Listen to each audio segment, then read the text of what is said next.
Monsieur le député Henri Thomas Lokondo, bonjour. Bonjour. Vous êtes député national, membre de la majorité présidentielle. Comme vous le savez, l'actualité politique au pays reste dominée par la publication de la liste provisoire de candidats gouverneurs et vice-gouverneurs de provinces. Comment réagissez-vous à ces propos? J'ai une réaction particulière pour ce qui concerne les candidats indépendants qui ont été provisoirement invalidés par la CENI qui n'a pas cette compétence. L'article 18 de la loi électorale que nous avions votée au Parlement est claire et elle énumère de façon limitative les 11 conditions de recevabilité de la déclaration de candidature d'un parti politique, d'un regroupement politique ou d'un indépendant. Et le deuxième article, l'article 21, donne à la CENI que 6 conditions pour déclarer une candidature irrecevable. En dehors de ces deux articles, la CENI n'a pas la compétence de sanctionner un candidat indépendant parce qu'il aurait quitté son parti politique ou son regroupement politique. Ce qui est grave, la CENI, dans son dispositif de la décision qu'elle a prise, évoque la lettre du secrétaire général de l'AMP. À ce que je sache, la charte ou la lettre d'un président d'un parti politique ou d'un regroupement politique n'est pas supérieure à la loi. La loi est claire quant à ce. Que ceux qui disent que la CENI a cette possibilité nous cite un seul article de la loi qui lui donne l'autorisation d'invalider un candidat indépendant suite à la demande d'un regroupement politique ou d'un parti politique. Ça n'existe pas. C'est une aberration, c'est une monstruosité juridique. Et comme vous le savez, nous allons au dialogue et le président de la République a dit que le dialogue c'est pour le processus électoral. Alors si on doit aller avec cette CENI qui commence à commettre des fautes juridiques graves, il y aura un problème, il y aura des troubles si on ne fait pas attention.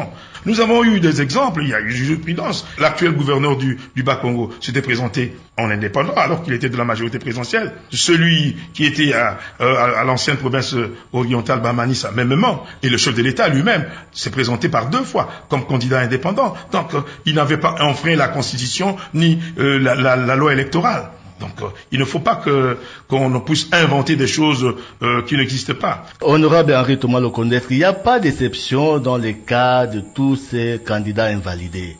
Et c'est tout le monde est mis dans les paquets sous l'ordre qui a été donné. Je vous donne l'exemple du candidat gouverneur de l'Équateur, Bolengue, dont la liste qui a été envoyée à la CENI par le secrétaire général de l'AMP Minakou, le nom de Bolengue n'était pas là, il n'était pas invalidé.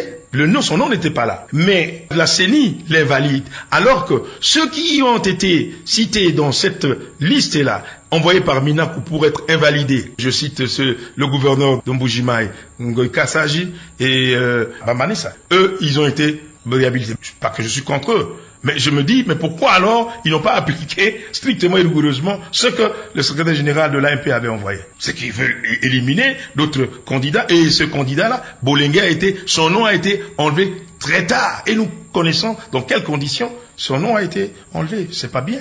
Alors, comment qualifiez-vous cette action de la CENI? Est-ce que c'est vraiment une action juridique ou bien c'est une action vraiment politique? Il faut que je sois honnête vis-à-vis de vous et vis-à-vis de ma propre conscience. C'est politique. La CENI se politise, la CENI ne se donne pas son étoffe qui lui est consacrée par la Constitution et les lois de la République d'être une instance indépendante et technique. Si c'est ça, bien alors on va vers des situations que nous ne pourrions peut-être pas contrôler. C'est qu'on pourrait dire d'une abomination juridique, c'est ce que vous voulez dire. Mais justement, c'est une abomination juridique. Ça n'existe pas. La CENI a inventé ça, je ne sais pas pourquoi. Si tous les secrétaires généraux des partis politiques envoient ce genre de notes pour dire tel n'est pas dans notre liste, donc il ne doit pas être invalidé, vous voyez ce que ça va faire. Ce n'est qu'une liste provisoire qu'on a rendue publique.